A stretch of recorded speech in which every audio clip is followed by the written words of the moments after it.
I'll never forget, I came home before I got in kindergarten, and I told my mother someone liked me. I said, she said, what do you mean? She says, oh, they call me these names, you know. I said, really? Yeah. And she said, well, what kind of names do they call you? She said, oh, you black nigger. And my mother looked at me, and from that time on, I realized what she was talking with her eyes to say, son, everything that glitters is not like gold, is not gold. So we started learning from then. We at an early age knew about people and situations because we were exposed to them, being in a quasi-ghetto. It was not planned. I had never thought about music. I didn't know where I was going or what I was going to do. I heard on this little radio a sound that I never will forget, and it was the sound of the San Francisco Symphony playing the Tchaikovsky Symphony No. 4, and I was enamored. I could not believe what that was. And luck would have it, I went to school, and it was on a Friday. And you know, jittery kids can get at about 3 o'clock in the afternoon, and I was one of them. So the bandmaster came in and said, look, we have some instruments left over, and who would like to play in the orchestra? I didn't know an orchestra from a band, you know, so I raised my hand, and the teacher took me on in the music room, and he said, oh my, he says, all we have left is that old aluminum bass over in the corner there. And I said, I'll take it. And that's where my whole musical career started, was from that. It was fascinating because I remember even starting then that to get to the bass, I had to stand on a Coca-Cola box, because I was only about 5 foot then, a little over 5'1" or 2. I had to stand on the Coca-Cola box just to reach the neck, which is the high part of the instrument. And I was a little too small to be carrying the bass. So in other words, I would pull my little red wagon to school and back every morning. It was the school's instrument, not mine. And but I enjoyed it, and I had a marvelous time with it. And as a matter of fact, that was my introduction to music. And so I went through junior high, and then I applied for admittance to a very prestigious school called Cass Tech.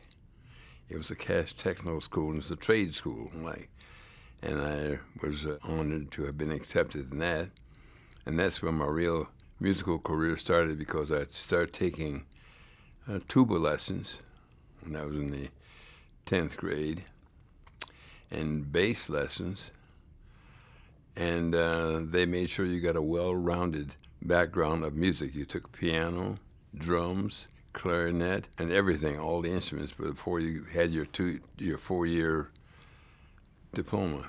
There were 14, I'll never forget, 14 teachers who were with the Detroit Symphony, and they taught full-time at Cass Tech. And that was the value of Cass Tech, because when you finished under their tutorship for these 4 years, you came out and you were a professional.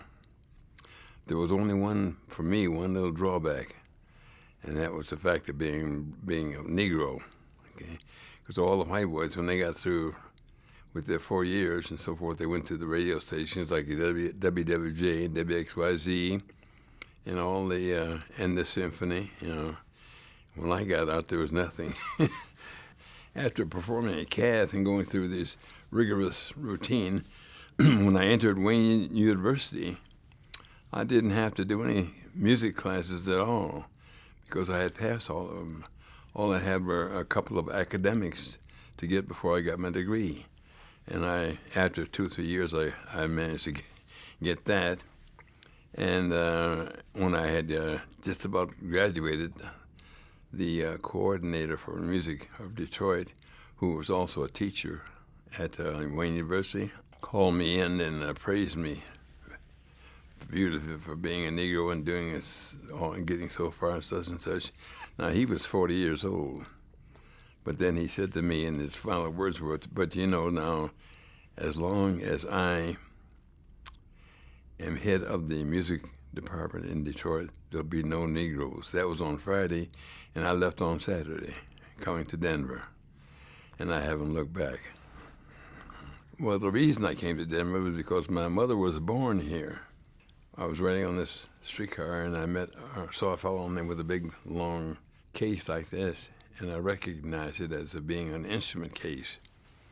So I asked him, and he said, yeah, that's a bass bow case. I said, oh, okay.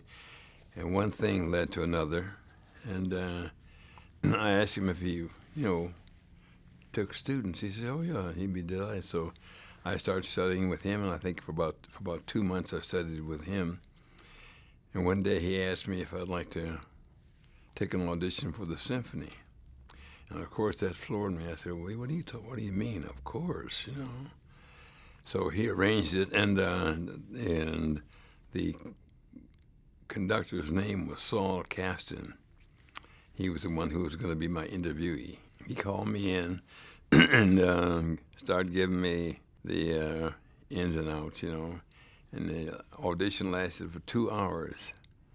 And out of that 2 hours, he talked for 1 hour and 55 minutes. And at the very end, he asked me to play the G scale slowly for 2 octaves. And when I finished, he says, Charlie, I think we can use you. And he says, you don't know why, but I'll tell you why. He says, any fool can play fast, but it takes a wise man to play slow. And I said, oh, that's what it was all about.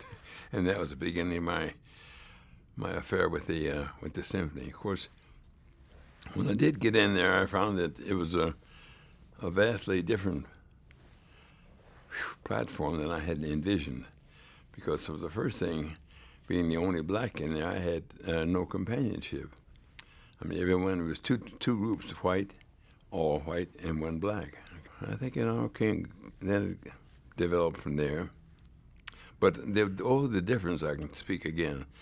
In Denver, I was treated like a quasi stepchild.